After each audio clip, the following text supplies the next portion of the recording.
Welcome back to the CTO Playbook, the podcast dedicated to helping CTOs excel. Would you believe me if I told you that the strongest part of your engineering organization is not your architecture, not your roadmap, nor even your talent, but the culture you build around them?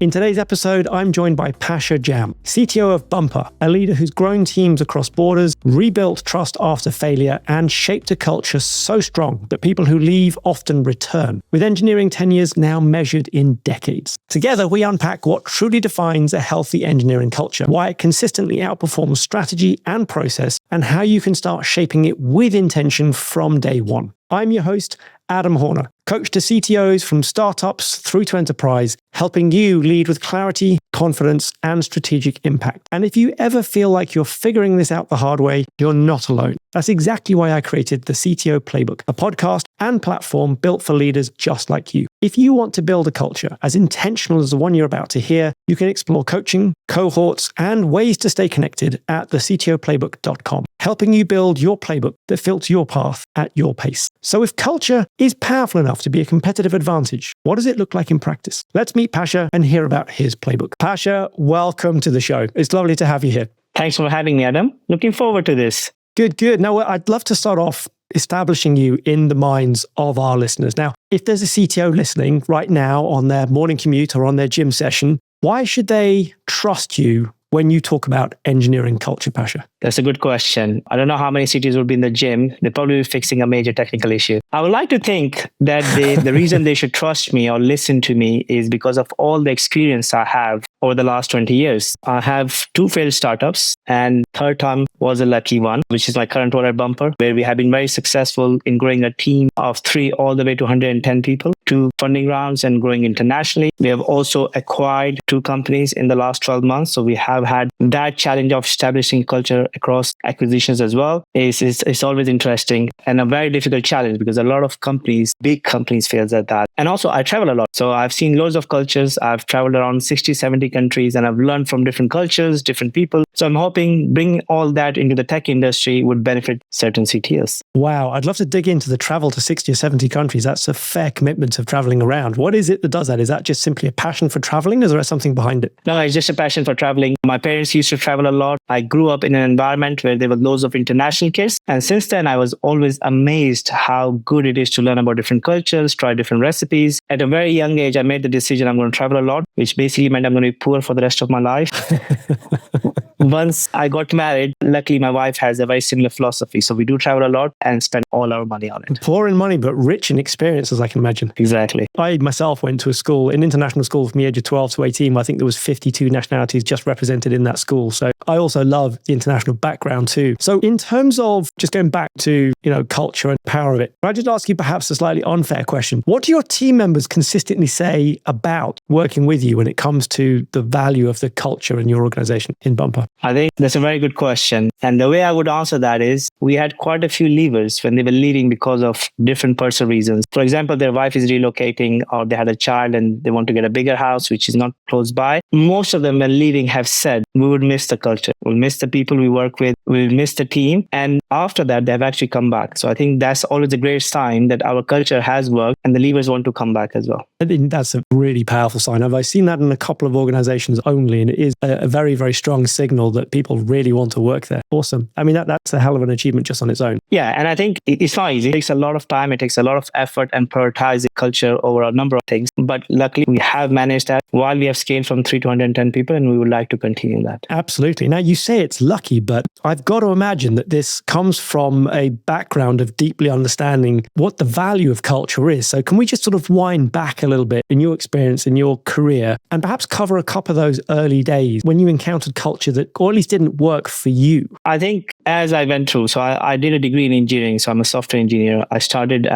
with my first job. And while I was working at different companies in different roles, by the time I hit an engineering manager position, I actually very quickly realized there were certain companies where I didn't like work. And I was questioning myself, why is that? And more often than not, it was down to the culture, the environment, the toxic elements that I didn't enjoy. It wasn't about the money. It wasn't about always the products. It was mostly the reason I left a company was because I didn't enjoy working with the people. I didn't enjoy the style of working they have. And again, at the risk of using the same word again, the culture. So when I did become an engineering leader myself, myself, I asked myself, what would I have liked when I was an engineer from my leader? And the answer to that is creating a culture where the team thrives, where I feel happy working and where I feel safe working in that environment. And hence that was the turning point for me, why culture is so important. And without naming names necessarily, because I know that's always quite damning, can you put a sort of a timeline on when you first encountered an organization you thought, this is it. This is what I want to have, to create, to work with them? I think it was around 2006. So it was my second job after leaving university.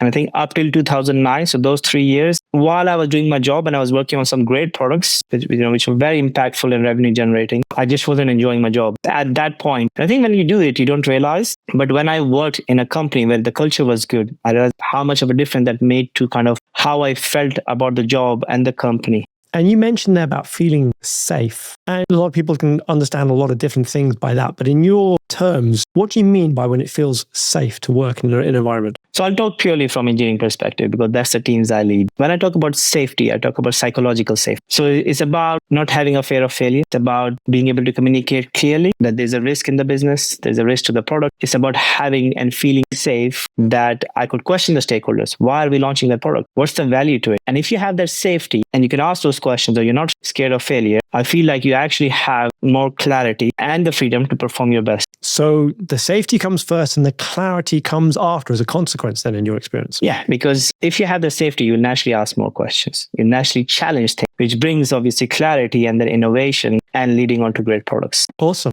And was there a particular moment when you thought this is where culture matters more than the tech to you? I think in most of the companies, I believe that if you build the right culture, the right skill set would come, the tech would come, and the innovation would come, which leads to great tech and great products. So I've always believed if you build the right culture, which is obviously hiring the right talent, creating the right environment, you would ending up having the greatest tech and great products. It's funny because it's a big mirror to my own experience. I started off fairly early in my career in consulting. I did investment banking first, which is a fairly high pressure environment, not necessarily toxic, but definitely high pressure and definitely is a very distinct culture. And I then went into consulting for a number of years where I was working for all sorts of different clients. And the environment would shift massively every time, each time I walked into a new client. And it was the moment I realized culture wasn't a background variable because it was basically the operating system. If there's an organization you walk into and you can tell pretty quickly what the culture is like, you can tell whether it's working or whether it's not working. And that's where I sort of realized actually the style of working becomes probably more important than the individuals, the brilliance, or indeed the individual technologies in use. In your experience, when you've seen people join a great cultural organization, has there been a particular kind of person who's been looking for a good culture? Or on the other hand, somebody who's joined an organization thought, actually, I'm joining this organization because of the reputation of the culture? So we have one of our engineering offices based in Turkey. And when we launched there initially, it was a British company launching an office in Turkey. You're not getting that many applications. The brand was unknown. Over the years, we have done so well at building a great culture that most of the applications that we do get in Turkey, Ankara, are because of people who have heard about our culture. It's about the environment we have created there, and that's what they're applying to work for Bumper.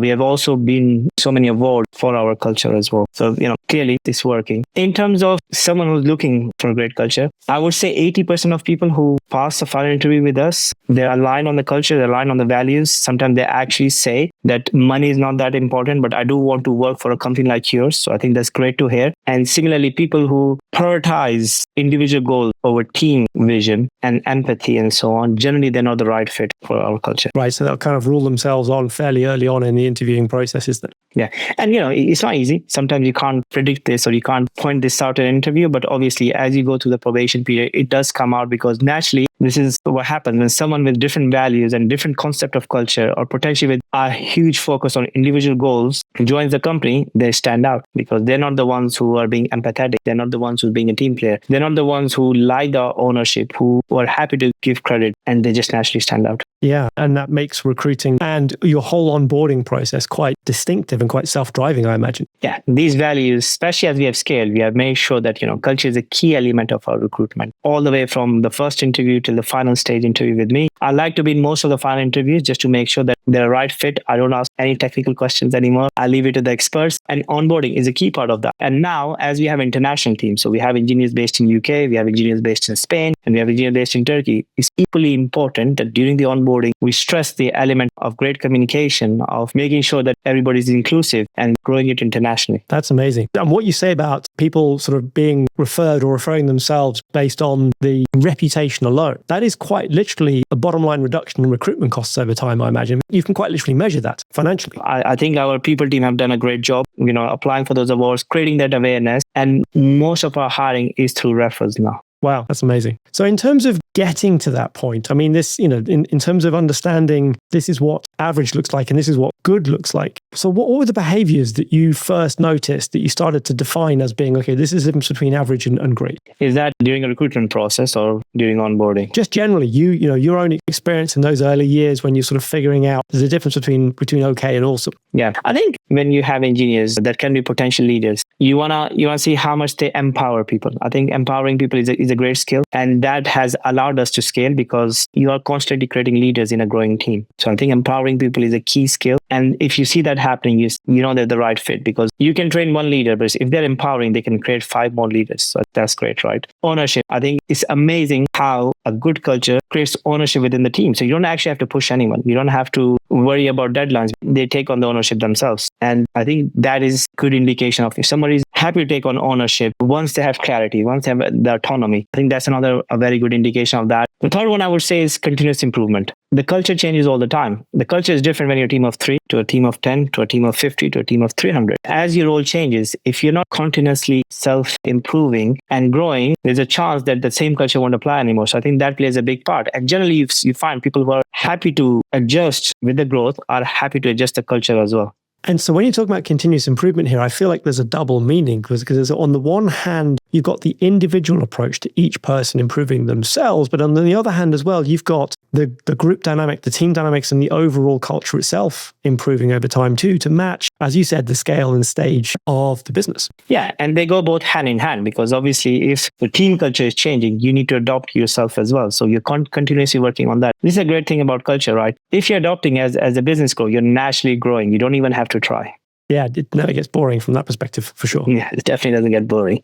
Cool. And so in terms of actually identifying and adopting these attitudes, which then create the behavior, what's been your approach to bring a new cultural behavior in? Because early on, there must have been few others to set the cultural direction than yourself. Yeah, so I'll give you an example. Very recently, we've been hiring engineers across international borders, right? So hiring engineers in UK, we're hiring engineers in Spain and in Turkey. In the past, our engineering team was only based in Turkey. So we didn't have this additional challenge of ensuring that the culture scales across international borders. So a new behavior has to be that you bring inclusivity when you're online as well, because potentially a great culture we had in Turkey was then people will go out for lunch. They would mostly have lunch together. And it'd be a bit of a longer lunch, but they would always discuss technical solutions very passionately. And I used to love that. And I still love that when I go over to Turkey, they have a big lunch, but all they're talking about is the problems they're working. And it's a great way to problem solve because you're out of the office environment, you're out having lunch and so on. But when you have an engineer based in UK or Spain, they're missing out. So what do? The first thing I will introduce is have a meeting with the team and present them the problem and say, this is the problem we are facing. How do we solve it? And hear from them first. If you believe that's the right solution and there is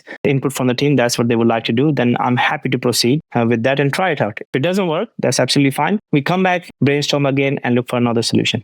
Got it. Okay, so you basically bring what used to be a lunch meeting into a deliberate, scheduled meeting where you go through a process that's sort of quite defined and more rigid than it would be if it was just a bunch of guys sitting around over lunch. Yeah. So in this case, that's one example, right? The solution here is you ask the team because now they have developed the culture. They are the ones who are building and running the culture. So you ask them. In this case, one specific example, and what we have done is we arrange a pizza afternoon. So everybody, so kind of still creating that informal setting, but online. Everybody's having a pizza and then having some questions. Or we can have some more formal settings and meetings where you're trying to answer some specific problem. But generally, it's trying to ensure that it's kind of a similar transition from being in person to moving online. Got it. I think the key thing you said there was, which I kind of missed the first time or glossed over, is asking the team really, how they would bring the culture across the borders, onto the online space. Yeah, because culture is not something that you enforce. It's something that you build with your team. Now we have reached that level of maturity within the team and the team size that I don't have to make many decisions. The team itself makes the decisions. Absolutely. And that's brilliant. Because when I was at Palantir, we were sort of going through this hypergrowth phase, going from, a few hundred engineers to close to 1,000 within the space of 2 or 3 years. It was that approach of how do we scale it across borders? And I ended up being one of those people who was sort of coming in a new country and had to try and pick up and learn a culture that I didn't really know and didn't understand that well, the Silicon Valley culture, which was really well established at that point. But then Palantir's culture was also quite unique and quite distinct. And then try and pick that up with a short amount of onboarding time and then transplant that to the UK. And it certainly wasn't quick. It certainly wasn't easy. It took time, but also I think it took some deliberate approaches, everything from how we fit out the office to how we ran meetings to really good documentation for the processes that took place in the teams, and then adapting and adjusting that, just as you just mentioned, with those working lunch type approaches, how we adapt those to go across time zones as well, which was the new challenge that we had in that scenario. Yeah. So have you had that kind of atmosphere shift? Because you mentioned adding in Spain and the UK into the Turkish environment, but you didn't really have like a time zone challenge, or did you? Am I missing something there? No, the time difference between UK and Turkey is 2 hours. And we have been conscious of the fact that time zone differences bring different challenges. And hence, so far, all the offices that we have open, there's not a massive time zone difference. Right. And so therefore you can use the fact that there's only a small time zone difference to make sure there's a strong overlap in working hours between the teams. Do you ask the teams to adjust their working hours in any of the countries? Yeah, it's flexible. So in Turkey, they normally will start an hour earlier so they can finish early as well. So it's not too late for them and they can spend time with their family. Same in Spain. It's only a 1 hour difference, but they prefer to start early and finish as normal time so they can have dinner with their kids. So it is pretty flexible. We have core working hours, which is 10 to 4. That works for all countries, but then that's just flexible. Cool. Excellent. And in terms of setting up for this cultural difference in the first place, let's wind back to the beginning, because you mentioned at the beginning of Bumper, you started out with this development center in Turkey. What was the thinking behind that at the very beginning? And was that actually the beginning, or did you start with something else first? So no, that wasn't the beginning. Oh, right. When we started Bumper, I joined as a CTO and we started hiring in our London office. Right.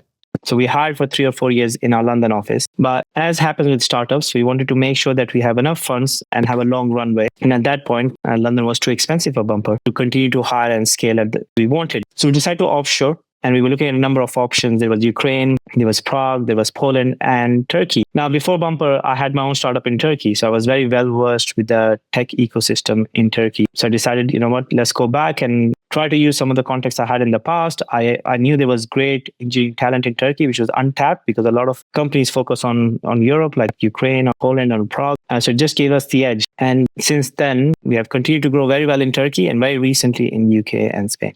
And so when it came to Spain, for example, what was the impetus to add Spain to the list of countries where you have active development teams? Yeah, it's not a coincidence. We have launched in Spain. So Bumper products are being launched in Spain, also in Germany and also in Netherlands. Our head of infrastructure is Spanish. So clearly he had an incentive to move to Spain and so on. And hence everything worked out and said, Spain is a great country. Also gives me a chance to study kind of parts of Spain.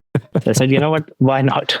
Awesome. Okay, so there was some luck, but also some deliberate approach in adding Spain into the set of teams. And so therefore, that gives you, in my mind, the opportunity to have had teams in other places like Germany, the Netherlands, you just mentioned there as well. Was there a particular reason why you elected not to grow teams over there? Or was it just luck that you haven't so far? I think it was more of a strategic decision. Our head of infrastructure, he's Spanish. He knows the tech ecosystem there and a chance for us to grow in Spain first. There is potential as we grow in Germany or Netherlands that potentially we could hire there. But obviously, we don't want to start hiring in different countries because we are very well aware of the challenges that come with international growth. Yeah, and we've been talking about Bumper quite a bit here, but we probably haven't really introduced Bumper in a great way. Could you just spend a few minutes telling us about what it is that Bumper does and why somebody might become a customer of Bumper? Bumper is an automotive payment platform. We started as a fintech in the buy now, pay later sector. Over the years, just like Klarna, we have pivoted and be a complete payment solution for car dealerships in UK. So we are a B2B solution. So we have 70% of the franchise market in UK. And the chances are if you're visiting a car dealership and making a payment, you're potentially using Bumper. Oh, right. Okay. So in some cases, customers may not even realize they're using Bumper as part of the services that they take on.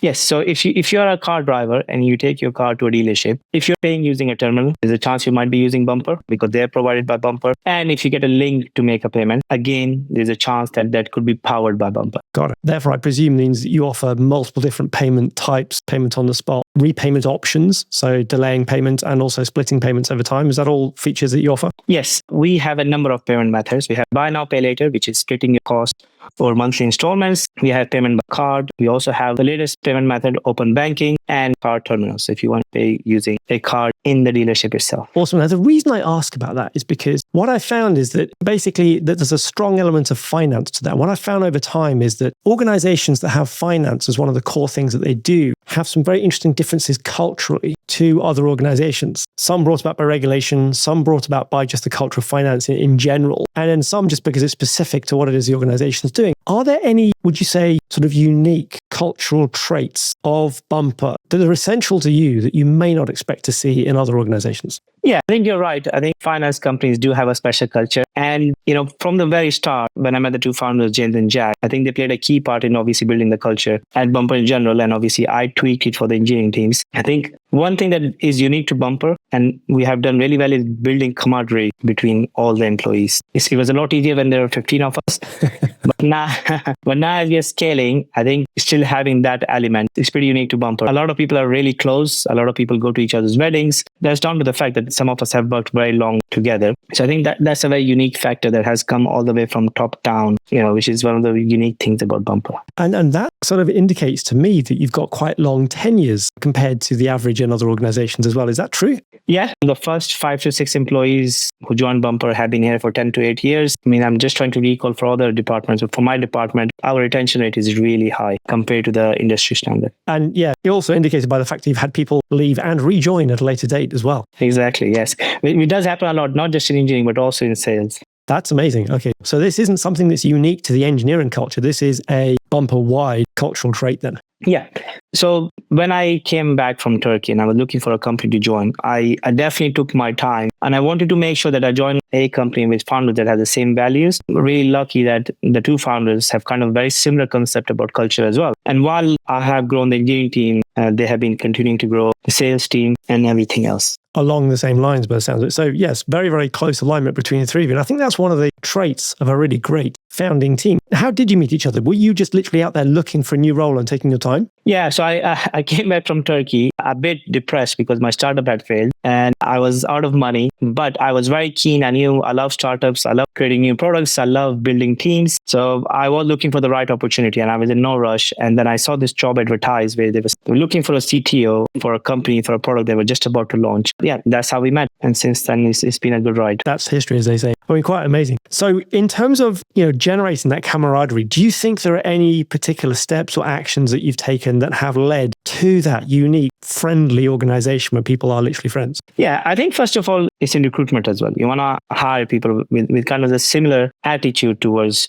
work and towards people. And one thing we do really well, I think that plays a big part in building the camaraderie, is celebrating success. We celebrate success together because we believe every single achievement of Bumper, and I think this is not specific to Bumper, even in the past, the companies I've worked with and led the teams, I do like to celebrate the success with the team because that's a result of all their hard work. It's also rewarding them. I think that's a key part of that. And I think when you do that and you celebrate all the success together, then that naturally builds that camaraderie. And Bumper and in the previous companies, we do make a special effort to kind of ensure we do that. We also have socials. So we take the whole company to a retreat every year because we have such international offices. We have traveled to France, Spain, and we're going to Italy very soon. So I think that really helps as well. And lastly, if things do go wrong, we are all in it together. I think that really helps. So every time there is an incident or every time there's a challenge, we all work on it together. And I think that really helps. That is amazing because that also indicates that you don't, or that you try and avoid blame. If everybody's going to pile in and try and fix it together, you're sort of fixing the system, fixing the problem rather than trying to fix it on a particular person. And that's a sign of a negative culture. When things go wrong, people are more focused on putting the blame and trying to understand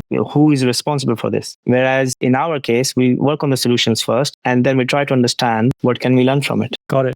Now that whole thing about celebrating success, I want to just double down on that, because I think it's one of those things. I mean, I'm constantly coaching to people, celebrate successes, make sure you share the wins with the team, make sure you acknowledge where the work has come from to create wins. And it's something that I think is relatively rarely done amongst a lot of leaders, even amongst some really great leaders that we look up to. Can you give us some examples of what you celebrate and how you do so? Yeah, I mean, we got hundreds of examples. I'll focus on the engineering ones. So for example, a team might work really hard to hit a deadline. And just to give us some context, where might those deadlines come from? I mean, they could be business needs. We focus on kind of the deadlines to be driven by the engineering team and the product teams. But, we might have a customer who might come up and say, look, I need a payments platform in the next 2 weeks because I'm going to lose a contract with my current provider. And obviously, you don't want to lose the opportunity. So you have a discussion with the product and engineering teams and you ask them, do we think it's possible? And one thing I never do is I never enforce on the product and engineering teams, like this is what needs to be delivered. We ask them, we give them the option, do we think it's possible? And more often than not, because of the great culture we have, the team says yes. And they actually ask, do you mind if we do overtime? And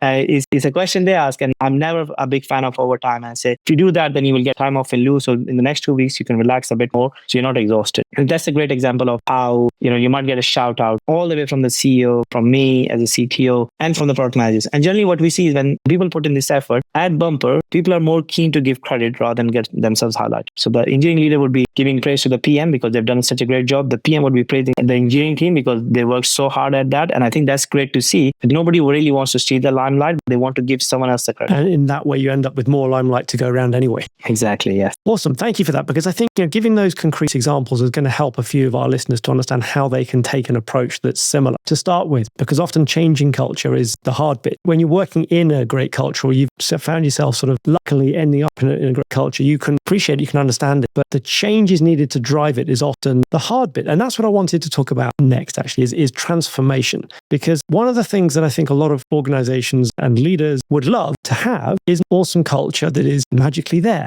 But the path to get there, in my experience, is at least 6 months long, and in some cases longer than that. I'm thinking about a company I joined where there was a very broken culture. I joined a team where a lot of people had been fired, and the team were mostly fearful for their jobs. And because of that, there was this distinct chatter about what management wants and what management leads. And I would sit in meetings where the engineers were talking to me and they'd say, yeah, whatever management needs. And I'm sitting here thinking, I'm management. You're talking to me and you're talking about me as though I'm in the third person, somebody abstract far away. And that for me was one of those sort of benchmarks that I used after 6 months to realize, okay, let's talk about management is almost gone away. I got back to kind of neutral. And then the changes from there to get to the point where people were sort of leaning in, talking about what was next, how they could contribute, and asking questions you generally think of as being coming from a great culture. But that transformation piece, in your mind, where would you start to rebuild or rehabilitate a culture if you've either come into one, inherited one, or accidentally created one that isn't what you want? Yeah, I think that's a great question. And that's a very good example of something I wouldn't want to be a part of and my teams to be a part of. I think the first change you should make is in your head. A lot of CTOs, a lot of leaders focus on processes, frameworks, and so on. I think you should always prioritize people over processes. And this is obviously in the Agile Manifesto as well. People over processes. And something we just completely forget. So many leaders talk about Agile, but very few refer back to the manifesto, which is people over processes. So I think the first change you need to make is in your head and focus on people. Once you have done that, then certainly there are certain steps you can take. The first step I would take is empowering the teams, so empowering engineering and product teams. If you don't have that, if you're really scared of the management and if you're saying, look, whatever they need, it's a negative mindset, right? Nobody's going to be taking ownership of something they're not even being consulted for. They're not giving the estimates. So again, they won't have any ownership. And if they get it wrong, or if they miss those deadlines, they would be demotivated because in the first place, they never set those up. So I think that's the first thing. Empowering people is a great way to build a great culture. So give them a say in what deadlines they are going to try and hit themselves rather than you imposing it upon them. I think, at least from my perspective, you give them a say in everything. You give them a say is what product should we deliver? Because a lot of innovation comes from great engineers. So you want to understand and get them involved in what products we should deliver. When can we deliver? That's a very important question. Then involve them in questions like, okay, how do you build a great culture? Or what should be the next social? So involve them in everything. That's what I do. Any social event we plan for the engineering team normally just comes as a democratic vote from the team itself. The second thing I would do is, I think I've said this before, clarity. You want to communicate everything because you actually want to make sure you over communicate, because once they have clarity, they understand why we are doing things in a certain way. Even if that could be a challenging situation, that could be a decision they may not like, but as long as they have an understanding of why we are doing this, that allows them to understand that's what the business needs. And I may not like it, but that's what the business needs. And then it's in the greater benefit of the business, of the team, and of myself. So I think having that clarity really helps. And if there's one behavior, ritual, or meeting that you would absolutely recommend a CTO to establish early on in their tenure or in their transformation, what would that one thing be and why? This has something that worked really well for me. I have an AMA session, Ask Me Anything. So I would run a pizza session where I invite the whole team and I get them to ask me anything. They could ask me questions about the future strategy of the business. They could ask me questions, why did we take a certain technical decision? Or why are we going to Italy rather than Greece for the next retreat? So I think having that and creating that transparency and kind of breaking down the hierarchy really builds the trust. And you set a good example for your leaders as well. So they feel the same comfort level. They can have the same transparency with other engineering leaders. So I think setting that example really helps CTOs and help build a great team and a great culture. Okay, so expecting your leaders to demonstrate and live the same cultural values that you are living and demonstrating yourself is sort of a powerful amplification of the culture that you're trying to establish. Exactly. Cool. And if there's one thing that you would say leaders should stop doing, something that quietly destroys culture, that is an absolute red line to cross in your perspective, what would that be? I have a very good and very strong answer to that. I firmly believe that micromanaging is a great way to destroy any culture. If you've hired people to do a job, you want to empower them, you want to train them, you want to mentor them and let them do their job. It makes your job easier as a leader as well. So I think micromanaging is a great way to kill cultures. I'd love to challenge this because there are a couple of occasions when I have micromanaged myself, even when I coach others to micromanage. Are there any exceptions to this rule for you? Look, in the end, culture is not tangible and sometimes you have to tweak. However, I would question that if you're micromanaging someone and you end up doing it a lot, then are they the best person for the job? Because clearly it's not the best use of your time as a leader to be micromanaging someone who's responsible for doing their job. So I would certainly question that. And a lot of people say, yes, it's easy to build a great culture. You hire the right people, you have a lot of fun, you create a happy environment. But sometimes it's also about taking some tough decisions because one person can potentially destroy the whole culture that you have built in a small team. So I will still stick with my opinion of micromanaging. Great. And I think the key difference you said was over a long period of time, because the one time I say it is useful is when you need to correct somebody on something and they literally don't have the experience, the background, or the knowledge in order how to do that. And so therefore, a short, intense period of micromanaging can get people to get the process, the playbook, the framework, whatever they need, so they don't understand it well enough they can apply it themselves. But at that point, I agree with you. You back off. And if they can't continue at that point, then you've got some questions about whether this person is the right one to be amongst the team. So yeah, I love that one. Cool. Okay, finally, if there's one mindset shift, because obviously we create these changes, we put people in place, we don't micromanage them, we do all this stuff. But there's an element whereby it's us driving it. As the most senior leader, we are kind of, pushing the boat up the hill. At what point does it start, going on its own? What do we do to make it self-sustaining? That is a challenge. And that varies from company to company. That varies from team sizes. The way, in my experience, the way it has worked is that you build leaders and they kind of lead the culture from there. So the easiest way to explain this is we hired our first developer in Turkey in 2017. I don't want to get this wrong. And he was our first hire and he joined us as a junior developer. And today, 8 years later, he's one of our best leaders out there. He's the flag bearer of the culture that we have built. He manages all the new starters. He helps with the onboarding. He's leading all the projects, but with the same calmness and the same empowering way that I would. And it's great to see that. To be honest, I just never know when it happened. I think over time I got busy and he took on. And there were times I didn't even have to say it. He could just see I was busy and he just stepped in. And until this day, he's not the one who gets the limelight. It's the people he's promoting and empowering are getting the limelight, which is a great way to see the efforts you have put in. Got it. So other people may not necessarily see him as being the winner, but you can definitely see it. And again, I guess that the other leaders also notice that without him, that would be, and just as one example, because I'm sure there are others as well, that the machine wouldn't keep running without that. Yeah, and I think, of course, there's a huge awareness between all the leaders and the stakeholders. But it's great that instead of him getting in the limelight, he's always highlighting the new startups that are doing well or who are completing on the projects. And I think that's a good example of the culture we have built. That when I started at Bumper, I was getting the limelight. Then it was the leaders getting the limelight, and it's now the new starters. Awesome.